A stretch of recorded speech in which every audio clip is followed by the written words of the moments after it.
And I think we're ready and we're recording this session. So just so that when I upload this, sometimes I get a bunch of recordings from one single day on different subjects that I teach.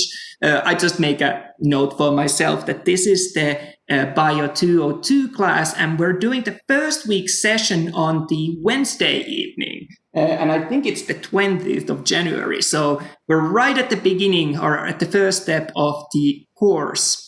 So if you are looking, and I know that you guys are because you're at the right place, if you are looking for the section number, so we're to section 14283, you are at the right place if that's what you were aiming for. And what I do, I kind of had already a head start with few others who were here a little earlier. What I do weekly is that I go through the key points of that week's assignments, that week's material, anything if there's technically something about the assignments, how we hand them in. Most of the time it's very straightforward. There's a couple of labs where we'll do something different. So these sessions are for that, but these sessions are also not me just telling you whatever I wish to tell. So feel free to shout out at any stage. I welcome questions at any point. I also take the time for the questions at the end. You can just turn the mic on and shout out, or you can use the chat, or whatever way you feel comfortable. So we're doing the second session today. And like I said earlier on, these sessions are recorded. If you ever missed out on one of the sessions, you have a chance to kind of come back and see what was covered. So that's the other thing that I wanted to quickly mention. But because I want to be mindful about your time, and we might have a few others joining us later, I just want to get going, and we can come back if there's anything that you feel that you missed out if you weren't here right at the very beginning. I kind of try to have a plan for every session of what I'm hoping for us to cover. That is a gorgeous cat. What I'm hoping for us to cover. But of course, anything is welcome outside that plan as well. But typically, it's really focusing on to the current week's material and current week's assignments. But I think that one thing that would be fair would be that I introduce myself. We've gotten this far and I still haven't done it. So with the name like mine, clearly I'm not American by birth. I've ended up here to America teaching at the community colleges, teaching at the medical imaging schools, and teaching at the nursing schools through quite a few turns and twists. And I'll share that real quickly in a few moments' time. What's my real job? But feel free to call me Sam. That's easier for everyone. And easiest way really to get hold of me is here at the Canvas where you logged into this session and sending me a message there. But I realized that sometimes Canvas might be down. That hasn't happened recently, but anything's possible. So I've also provided my email address there. So that's sam2226576@cgc.edu. Since we're living this weird time that doesn't seem to be over as quickly as we anticipated, that we're living with a global pandemic, we don't actually have physical office hours, but if you drop me a line, whether it's in Canvas or via email or even during the session, give me a shout out, I will set up a time with you. It can be one-on-one sessions, it can be small group sessions if you want to do study groups or whatever works for you. So don't feel that you're losing out on anything. We're definitely here and we're here to help you.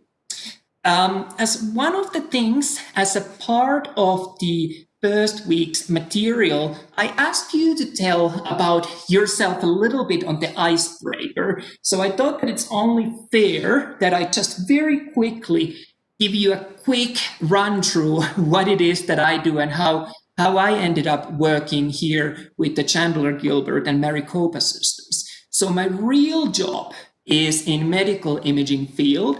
I actually do medical imaging research. I'm focusing mainly on MR scanners, so MRI scanners.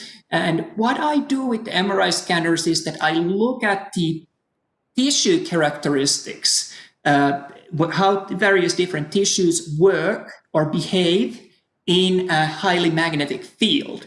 And typically the pictures that we would get with the MRI scanner about the heart look something like this that you can see here on the right bottom corner.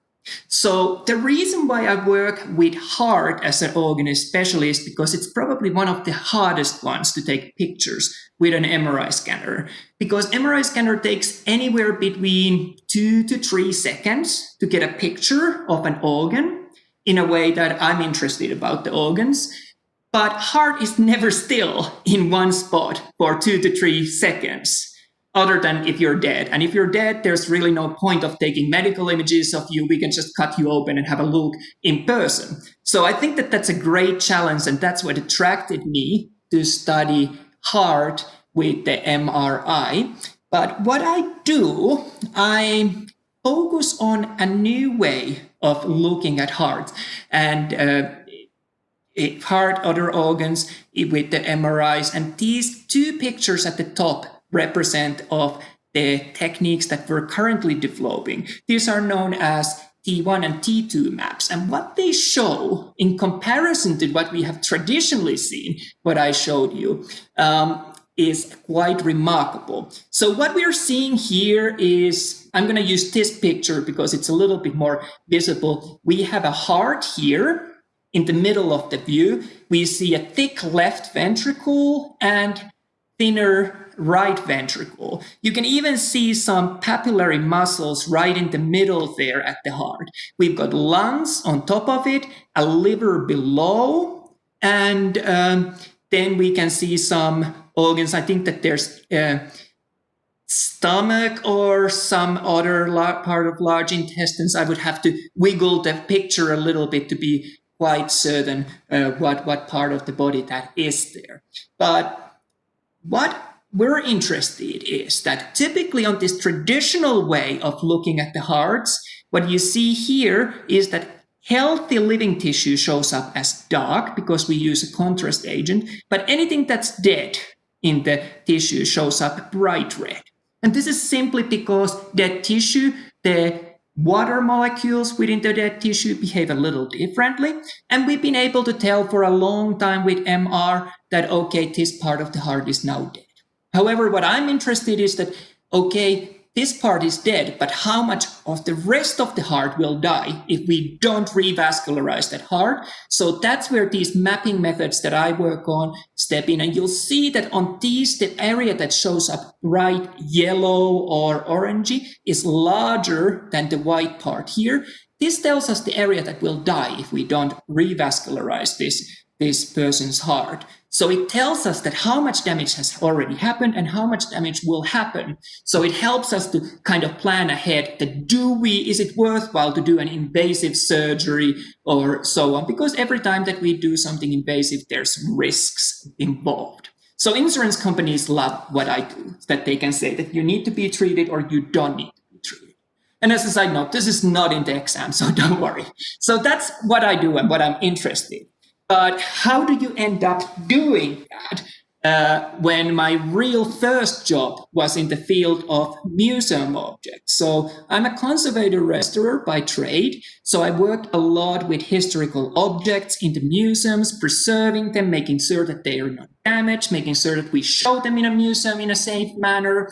And that led me to work a lot with archaeological objects. And I've actually spent a lot of my career on the excavation sites. And working especially with organic materials, Roman footwear is one of the kind of wheelhouses of mine. And all this led me to work with archaeological human remains.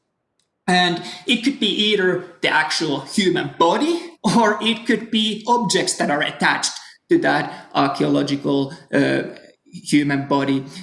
Usually these were mummified corpses, something that goes a bit further back than anything that would be fairly new that would fall under the forensic field. Well, while I was doing this work, I realized that it probably would be good for me to know a little bit about human anatomy. That could come in handy. So that's how I ended up studying anatomy at the university. And I also soon realized that with the archaeological human remains, you can't really look inside them without damaging the corpse. So let's take, for example, a mummy from Egypt. You can't really unwrap it to have a look inside and then put it back together. It's not the same piece of an object anymore. So that led me then to study medical imaging techniques. And MRI is something that I'm partially in favor because it shows soft tissues particularly well. There's other techniques such as CT scanners, even traditional X-rays, that are better for bones and heart tissues. But that's how I ended up studying the medical imaging field. And while I was working then on the medical field, I ended up working in particular with the embryos and fetuses. So my interest in research prior medical imaging has been that what happens and how do we develop before we're born? From the moment of the conception to usually up to a couple of months of the development. So I'm especially interested in those early parts of your development.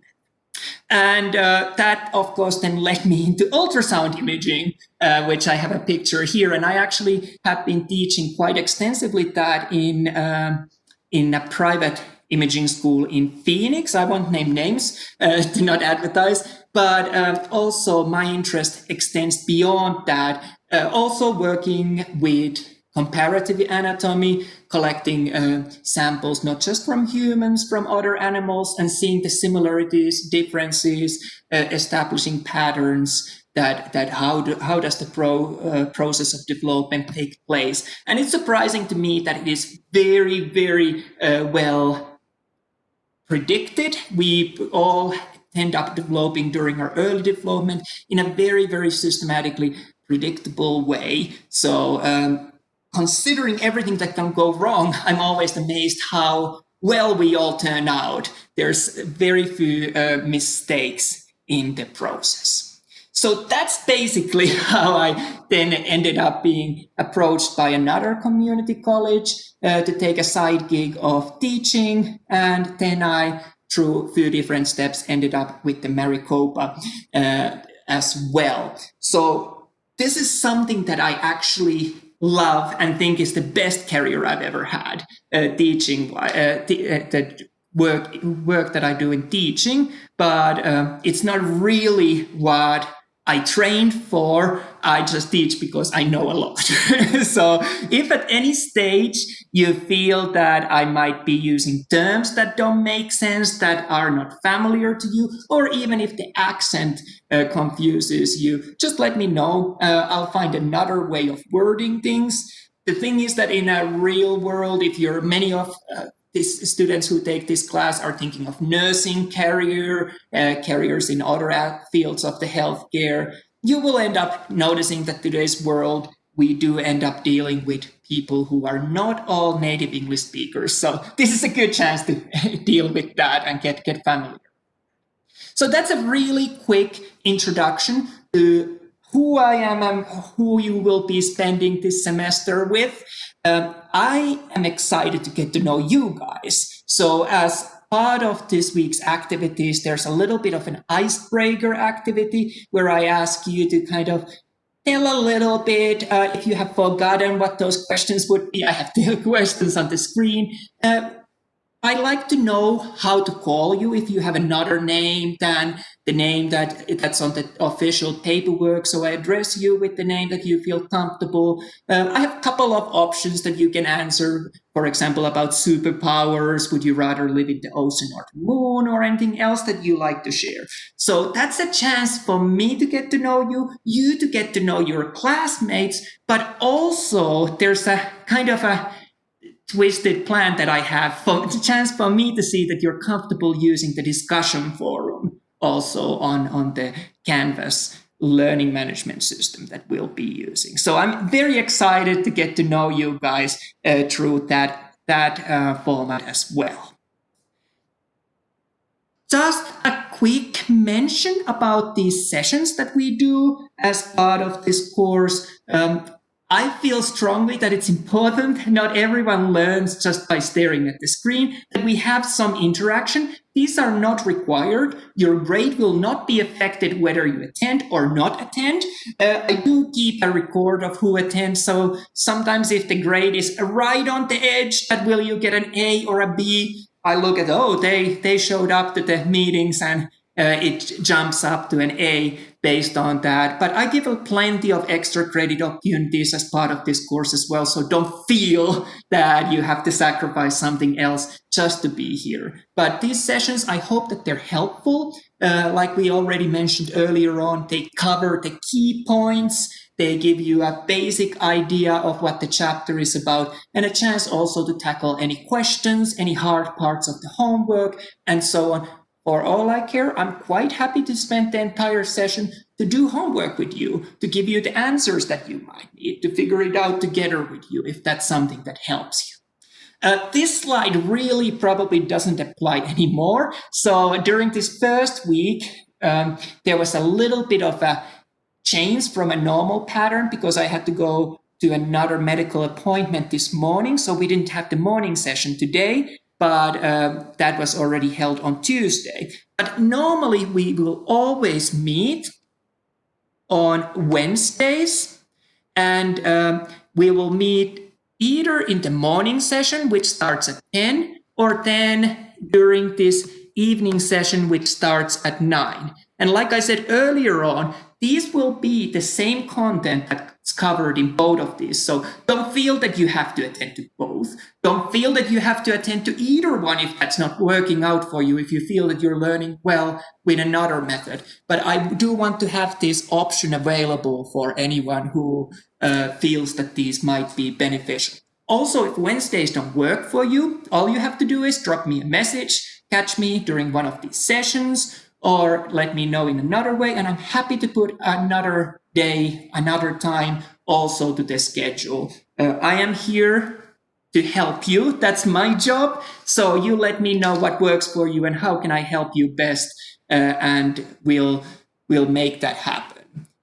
You clearly know how to find your way to these sessions, but for anyone who might be watching a recording of this session, getting an access to the WebEx can sometimes be challenging. Most of my students in the past have said that they have found it the easiest way to go to the calendar that you have and click that link, and that opens up these sessions for you. And like I said earlier on, of course, there's recordings available of those. I already mentioned about the office hours. I want you to know also if you want to form small study groups. Some students learn really well with that. You can do that independently, or I can facilitate that. I can also attend to your study group sessions if you feel that that might help you. So just let me know where I can help you. One thing that I do as part of every course, every class that I've ever taught, and I really want to keep doing that, is to make a promise to you guys that if you have some specific goals, say you need a certain grade out of this course, or you really don't need an A, you simply want to pass, and you don't want to work a lot, I will work with you so you are able to reach that goal. Of course, I can't do it alone. You kind of need to take part on that as well, but it helps me tremendously if you let me know that what are you really wanting to get out of this course. Many take this course as a prereq, for example, for nursing or other health careers. So if that's something that you're looking, if you're really after a certain grade, you can always let me know in these sessions, or you can drop me a message, and I'll make sure that I'll keep pushing you until you get that grade. Sometimes it might require, if you're not quite reaching the grade and you really want to get that grade, that I give you extra work. But I will get you there as long as you're also doing your part. So that's a promise that I want to make to you. So you're not alone fighting to get that grade. I really don't do any curveballs. I really don't try to catch you out. My classes are as simple as they seem. I already mentioned at the beginning of the class while we were getting set up before the recording started that actually before the exams, I even go through every single question that you will see in the exam with you. I will cover a little bit other stuff and I won't say exactly that out of these 10 questions, it's these 3, but I will go through everything. So there's really no curveballs. The other thing that I do want to mention that I want to be respectful of your time. I know that everyone's super busy, especially these sessions are late in the evening. So I try to stick to the times that we have scheduled. Sometimes things might run longer. And if they run longer, I won't feel offended if you disappear. I won't be offended if you show up later during the session, whatever works for you. But I try to stick to the schedule that we set up.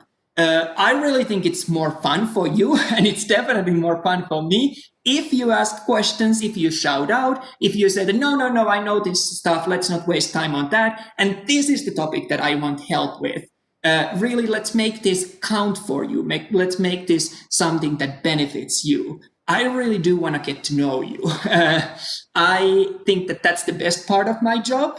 So more I know about you and your goals, the better I can help you to get there. So that's basically what I'm fully committed to do. And I want you to know that I'm here to help you, not to make your life more difficult. This table, I basically stole the content of that from the basic material that the college provides for us, how to succeed on these classes and how to succeed on online classes. I think they're all fairly obvious things. I don't think that there's anything that you wouldn't with a normal logic figure out what makes test odds for you to succeed in a virtual class. So I won't go into details of those. If you are interested, I'm happy to expand. I think that also this next slide is fairly straightforward. On few occasions on these sessions, we will actually go together to open. For example, if there's an alternative way to do an activity that counts towards your grades, it might be helpful that you have another window open where you have your Canvas course open. So we can kind of go back and forth, flip that together and have a look if there's anything that we can get achieved together. I encourage you to use the chat to shout out whenever you have any questions. What works for you? Some students prefer to take notes, some prefer just to listen, but everything is there. And like I said earlier on, I don't make any questions in the exams that wouldn't be covered also in the lecture material. What I did want to spend a little bit of time quickly was to mention what are we going to cover as part of this course. And I think that most of you will have taken the BIO201 class, and we've covered on that certain systems. So the remaining systems that we had not looked during that class are what's the content of this course. And we will start this course by looking at the endocrine system. An endocrine system is simply hormones, production of the hormones, how hormones travel in the body, and how they act. And I do want to give you heads up. I think personally, and of course others might view it differently, that endocrine system is the hardest system to wrap your hands around with of all the things in the human body that you can study. So if at any point during the second week when we dive into the endocrine system, you feel that it just doesn't feel fully clear to you, don't freak out. The reason why it might not feel clear to you is that to really understand endocrine system, you have to understand all other systems that it affects. So it's kind of a catch-22 that we should really cover everything else before endocrine system, but to understand all other systems, you need to have a basic understanding of hormones. So don't let that scare you off from this course. that I don't expect you to be experts of that field, since it is something that we have not really given you a chance to know everything about. So that was just a quick disclaimer about that. After the second week, for the 3 weeks after that, we'll be looking at cardiovascular system, and we'll start by looking at the blood. Then we'll look at the heart. So heart is basically the pump that pumps forward this liquid, which in this case would be the blood, in a tubing, and the tubing that we will have is the blood vessels. So all these 3 weeks kind of tie together. They form our cardiovascular system. And what we'll notice is that some of the blood, and not all components of the blood, but especially the plasma, although human cardiovascular system is a closed loop and the blood moves only one way within this system, there is a tiny amount of the blood, and that's known as a portion of plasma, that actually leaks out of this system. And whatever leaks out of this cardiovascular system then is known as our lymph. So we'll be looking at the lymphatic system, and in addition to that, we'll look at the immune system. And immune system is something that everyone's now talking about with the COVID, with the pandemic going on. So I think that, really, to be honest, I have great friends who have specialized on immunology. They have spent good 5 years at the university level learning about immune system, and they say that they basically have just a basic idea. So we're not expecting as part of this course that you will be able to solve this COVID pandemic. It's just that you have a basic idea. But lymphatic and immune system are very much related. Immune system basically works within the lymphatic system. So that's why we'll tackle them together. After that, we will shift our focus and have a look of the respiratory system. So we're interested in this, that how do we get oxygen into the body? And then how do we get rid of the carbon dioxide? And this is, of course, important because we will need to have oxygen as part of the cellular metabolism, which I'm sure you learned in BIO201 or 156 if you took that. And as a byproduct, we need to get rid of that carbon dioxide. So all that transportation is done via blood, transporting these gases to the lungs, where this exchange takes place. So that's another connection between these systems. And if I'm not mistaken, I might be weak off one way or another. Around this time, we will take a spring break, a week without having to worry about any studying. And when we come back, we'll have a look of the urinary system, and we'll also have a look of the water balance in the body. And how urinary system relates to all of this is that some of the hydrogen ions that are left over from the cellular respiration, we can't get rid of them through respiratory system. Instead, we end up urinating those away. So production of the urine comes important there. The other thing that's often sometimes a little bit surprising for students when we talk about urinary system, students often think that, well, the main function of the urinary system is to get rid of the pee. Well, that's not really the biggest and key function of the urinary system. Urinary system actually plays important role in the regulation of blood pressure. So all blood pressure medications, without very few exceptions, work through the kidneys. So we'll focus on those two chapters, especially on the microscopic structures of the kidneys. We'll review the rest of the urinary system, but nephrons, which are the microscopic structures within the kidneys, are going to be something that we'll focus on. After that, our interest will then move on to look at the digestive system. And for the digestive system, we'll talk about getting nutrients, getting energy to the body, how it's able to cross from our intestines, from the stomach, from the large intestines, from the small intestines, inside your body, how it's actually able to get to the places where it needs to get. So again, the blood, the cardiovascular system as a transportation media will become important on that. And very last topics that we'll cover as part of this course are going to be the male and female reproductive systems. And we'll end up noticing, if nothing else you learn out of those two topics, is that males are simple and females are complex. A male reproductive system, we can cover it in 10 minutes. Female reproductive system, we can spend hours and hours on that. So that's the big message out of those. Really, I think that the reproductive system is the only system in the body that you can survive without. All of these other systems and the systems that you saw in BIO201 are systems that you require. You cannot live without them. But we can live perfectly fine without reproductive system. We just will not have offspring.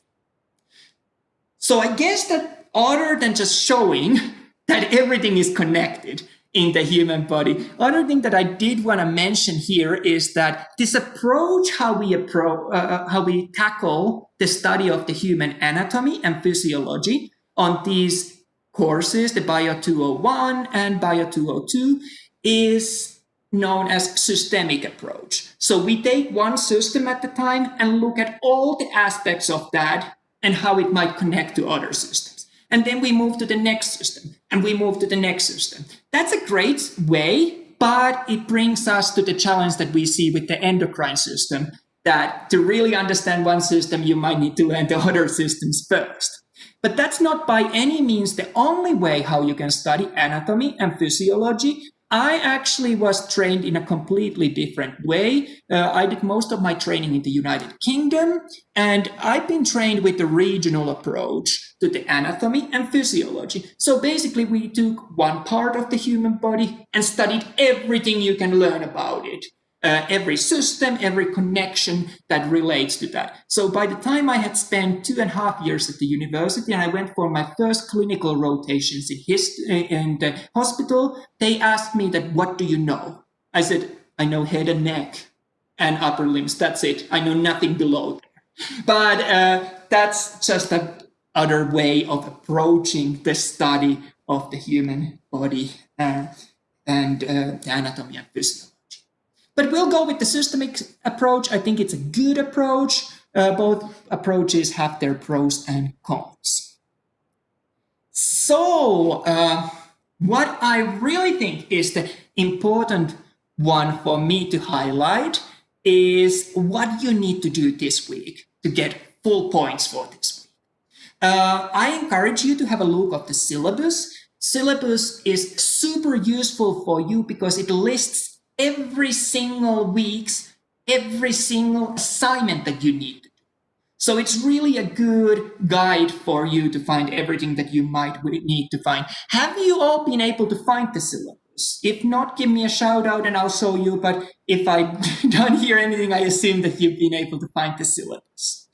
The only as part of the assignments on this week that actually carry points towards your final grade is the syllabus quiz. And I'm asking you to get that done before end of the week. So the deadline for getting that in would be on the Sunday. And that's 24th, if I'm not mistaken. It's only worth 4 points, but it's worth taking those points. Really, when I get asked by students that what's the one way to succeed on these online classes, I always say is just don't fall behind. Get the assignments in. Get all of those points that you can get. That's the key to succeeding on these classes. It's just a lot of work, but if you never fall behind, you'll be completely fine. And what you'll notice is that I have actually opened every single module, every single week's material on this course for you already. It's not to overwhelm you, but it's so that you can see what you need to do, and then you're finished with this course. We will still cover this material 1 week by a week, so it's never going to be a huge amount of material all at once that you have to cover. But if you know, for example, that you're going to be gone for a travel or for some other reason, that gives you a chance to work a little bit ahead. So you're not going to fall behind. But it's up to you. I'm not expecting you to read above and ahead of what we're covering on that week, but I want it to be available there for you. Some students find it useful.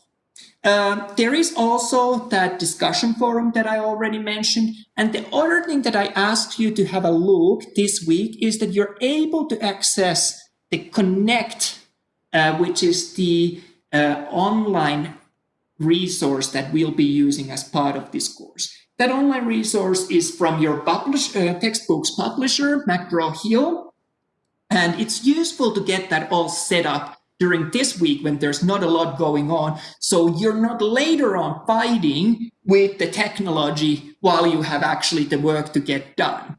And I've received few messages so far from a few class members of the class asking questions about this Connect. So if you are completely comfortable with that, and if you know exactly what you need to do, that's super. You're all set. But if you are a little confused what you need to do to get this Connect working, this is the time when I'm going to take a few moments to show it as a whole class. But if later on you still have questions, if you're stuck with anything relating to that, don't hesitate to message me. I can even take time that we can be one-on-one, share the screen, get you all set up. But basically what Connect is, you will need an access code to the publisher resources. It's like a website from the publisher where you will be working through the homework that we'll use as part of this course. And for every week, there's usually 3 or 4 pieces of homework that you'll be doing. And we'll have a look of what kind of pieces of homework those are, how you should do those, what kind of points they carry towards your final grade next week when we'll be completing the first activities there. But this week, like I said, is a good chance to get it all set up. And we'll have a look of the Connect in a few moments' time. We'll jump out of this presentation and I'll actually share my screen and show you what you're going to see there. But since few students are still kind of figuring out how do you get there, how do you get this access code that I keep talking about, I wanted to take a moment to go through that with you as well. So there are only one piece of required material for this course, and that's this access card or access code to this Connect material. And that's from the McGraw-Hill. So what I'm going to do, I'm going to jump out of this PowerPoint and I'm going to share my screen with you. Just bear with me a second.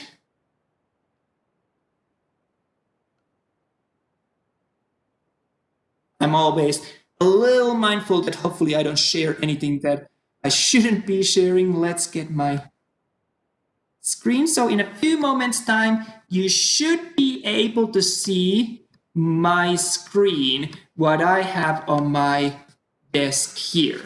So you might wonder that how do you get the right material that you need? So if you have ever gone to the bookstore for the Chandler Gilbert, that place is going to be probably your best way to find all the materials. So if you Google Chandler Gilbert Community College Bookstore, this is the page where you will end up. And once you scroll down, there's a link, find your courses for the textbooks. And once you click on there, it's going to open this search window where you can find whatever you need to have for a course that you're going to study. So we're during the spring 21 semester. The department that you'll be looking at is going to be the biology department. The course is going to be the 202, and the section number would be the one that I just had there. Let's pull it up. So biology department, we're doing the 202, and the section, if I remember correctly, I'm gonna cheat and look it 14283. Once you enter all this information there and you click Find Materials for this course, you will be directed to the only piece of required material that you need for this course. It's an access card with the access code to the Connect. And the version that we'll be using is 9th version by Macro Hill. Author is Saladin, and there's also the ISBN number. Now comes the part where I have to be very, very careful. So you didn't hear this from me. So we are told to tell students to go to this bookshop that the college uses. You'll notice that the textbook or the access card costs $67 there.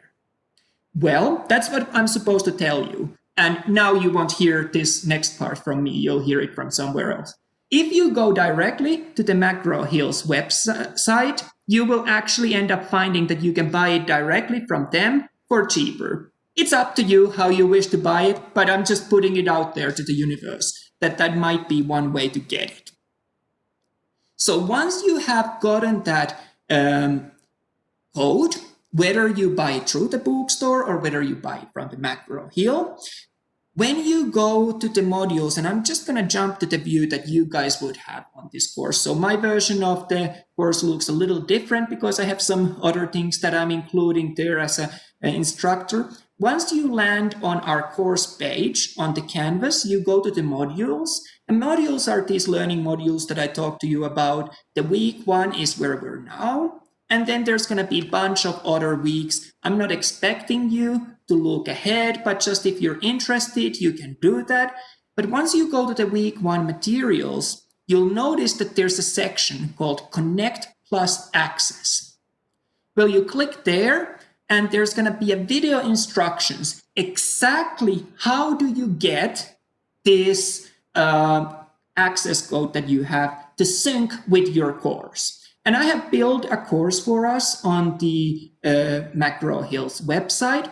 And the video that will open when you click on that button on that how to access the Connect Plus access is going to be here. And I'm not going to watch through it all with you, but it will basically tell you step by step how you register to this course, how you get the homework to work. And it's all linked here on your Canvas course. So you don't have to go wandering anywhere else. Once you have signed up for the Connect by using that access code, and every step is told here on this video, then it will all populate here on the Canvas course. You'll never have to leave the course. Those grades that you get on those activities will automatically be updated here on this course, and you're going to be all set.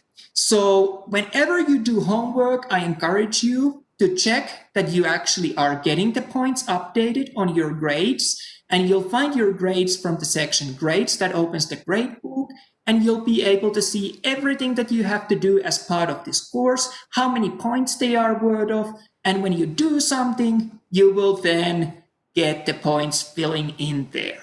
So if for some reason you have done work and it isn't showing up here, all you have to do is let me know and I will get that fixed for you. It also shows you the deadlines for all of this work.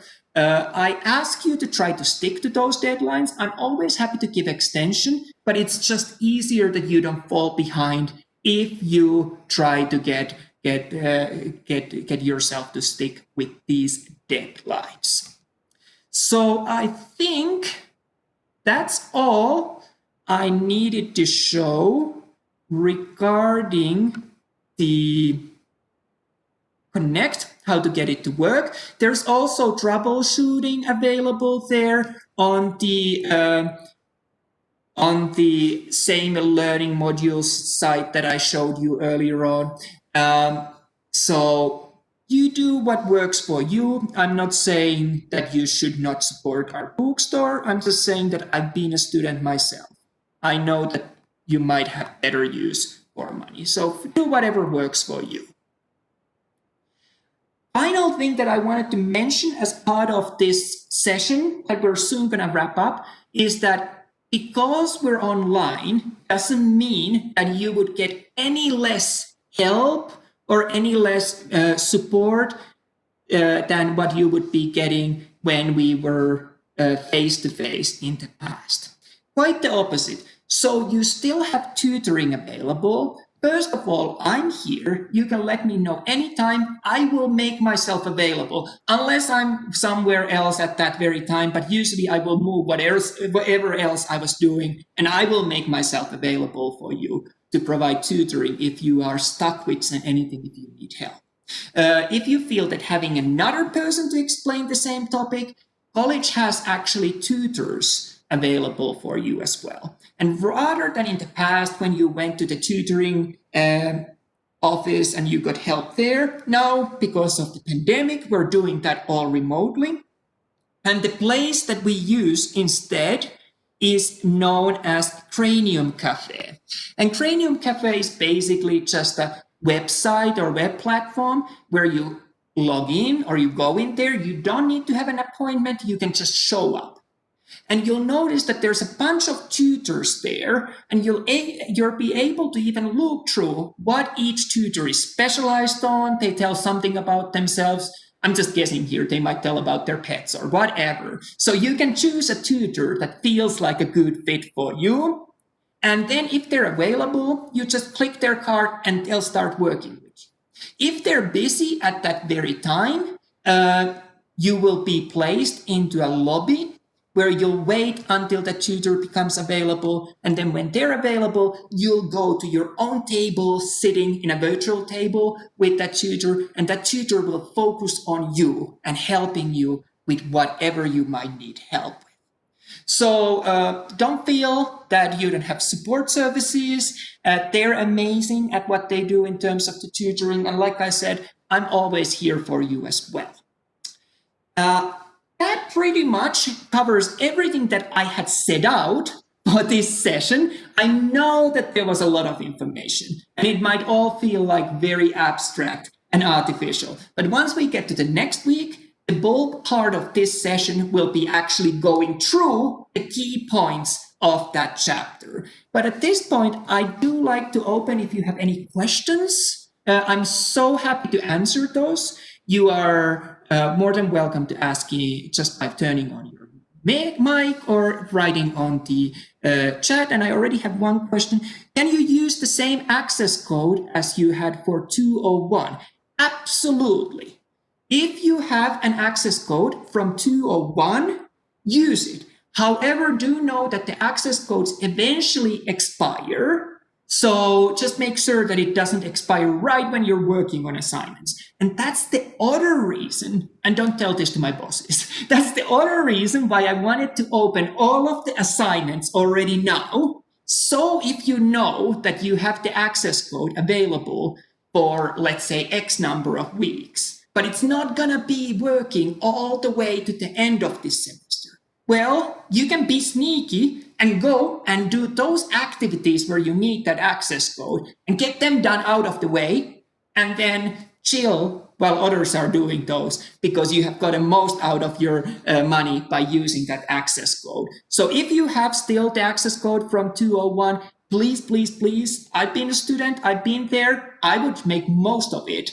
And just don't get shocked if it runs out at some point. I think you're able to see it even if you log in to the Connect, at how long it's valid. The other thing that I do want to mention about those, if you received the access code when we moved online because of the pandemic, there's a very good chance that it's going to expire real soon, or it might have already expired. So just heads up. I'm not saying that you should go and do like a crazy person all of the homework for this course today or tomorrow. I'm just saying that there is an option for that if you are concerned that it's not going to last the access that you already have.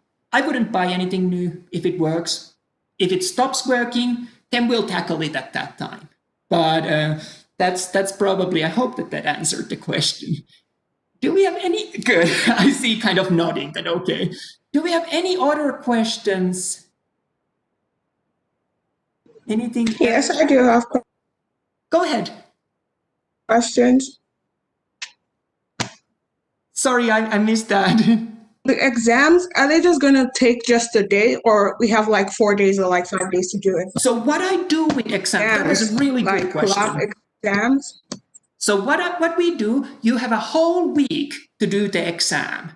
So I won't put any other work for that week when you're taking an exam. So what you will have is a traditional exam, which is all about the lecture material. So it's all about those videos that I have already uploaded there. And it's all about these mini sessions that we will have. There's not a single question outside that material. There's not even a single question about the textbook. It's only the material that we cover together. Of course, the material that we cover together is the same material that's on the textbook. But in addition to that, you will be doing practicals. So during the same week when you're sitting the normal exam, you'll also be sitting an anatomy practical. That's something where you will be identifying structures. Usually it is a bunch of pictures, and then there's a box next to that, and you write what you see in that picture. I don't want you to worry about spelling. Clearly, my spelling is horrible, so I never penalize you for spelling errors. I will actually go to each one of yours practical, and I will read answer by answer what you answered, and if it sounds even remotely like what the name of the structure is, you'll get full marks. And if you don't know what the name of the structure is, tell me something about it. And if you don't know something about it, tell me something about your cat. And you'll get some points at least. So you'll have a whole week to do the practical and whole week to do the exam during that same week. There's no curveballs. I think that the best way to prepare for those practicals is by looking at the videos that Dr. Greer has prepared. They are on each learning module. And for the best way to prepare for the exam is that before the exam week or during the exam week, I give you a study guide, and I will give you answers to that study guide in a form of one of these sessions. And my exams all are open book, so you can have all your notes out. You don't need to go anywhere. You don't need to be on Respondus. You can just do it as you were at the home. You can have your notes open. You can look at your textbook. You can do whatever helps you. But all of those exams have a time limit, so you can't just open it and go and phone to a friend for every question. But there's really minimal stress. I really am not trying to catch you out. So if you feel that taking notes works for you, I'm not opposed. I have some students who have taken a screenshot of every single structure that they saw on those Learn Anatomy videos. And then they have them in front of them when they were taking exam or they were taking the practical. Good for them. They were prepared. So it's up for you what works for you. I'm not telling you that that's the best way to do it. It is a good idea to know a little bit about what you're taking an exam, but I don't want you to feel stressed. So you have 7 days to take an exam, and I think there's 4 exams as part of this course. During those exam weeks, you'll also take the practicals, and then there's the finals week, and rather than sitting a finals exam, I have a project that you'll do, and any points that you get during the finals project is extra credit towards your final grade. Sorry, that was a really long-winded answer to your question, but Yeah, but it was really explanatory, so it was good. Okay, good. I'm super glad I hope that this has eliminated some of the stress about this course. Really, I am not here to make you fail or do poorly. For all I care, everyone can get an A, but you have to do some work for it. I can't just give A's out of the sky, but don't stress, don't worry, prepare your materials. What I want you to do is enjoy this class. Any other questions? Head shaking. Well, I guess that if there's no other questions, shout out if you have any other questions, but that's all I have for today. If questions come up, just shoot me a message on Canvas, send me an email, or write on the conversation board. I'm a little bit bad about checking on those discussion boards. I'll try. I'm like doing my best this semester. But if you don't hear back from me in 24 hours during the week or in 48 hours during the weekend, just send me that message again. It's not because I don't like you or because I'm ignoring you. It probably has just slipped past my radar. But if you send it to me again and keep sending until you get an answer, I promise that I get back to you real quick. So that's all I have for this session. If you have questions, I'll be sticking around. But at this point, I will be stopping the recording. And this is all I had planned. So you're welcome to stay behind, ask me any questions that you have. If you don't have any questions, this is it for today. And next week, we'll get to the real material and we'll have a start of looking at the endocrine system. Like I said, give a go if you have a chance to get the Connect code working. I know that some students might be still waiting for financial aid. If you're waiting for that, don't panic. You'll be fine. But it's just one less stress if you get that all set up. Thank you for joining me for today. I wish you a very good rest of the night. I'll be here, but I'm going to stop the recording now. Thanks. Bye.